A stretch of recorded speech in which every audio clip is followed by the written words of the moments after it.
Что хотелось бы отметить? В районе сохранена положительная демографическая ситуация, сохраняется высокая рождаемость, больше, чем в Республике Татарстан, то есть 14,8 на 1000 населения. Самая низкая общая смертность и сохранена естественная прибыль населения.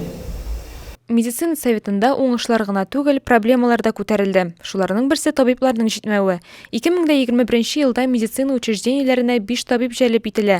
Район үзәк хастаханәсенең психиатрия бүлеген, кабул итү бүлмәсен, поликлиника каршындагы нурланыш диагностикасы бүлеген кадрлар белән тәэмин иттеләр. 2 фельдшер ашыгыч ярдәмгә килде. Әмма бу гына җитми, чөнки халык саны тиз темплар белән арта. Татарстан Республикасы сәламәтлек саклау министрының беренче урынбасары Альмир Абашев район җитәкчелегенә белгечләрен җәлеп итү өчен үз программаларын булдырырга тәкъдим итте. Шулай ук ул даруханәләрдә даруларга ихтыяҗның артуы турында сөйләде. Халык өчен борчылырлык нигез юк. Все есть, все едет.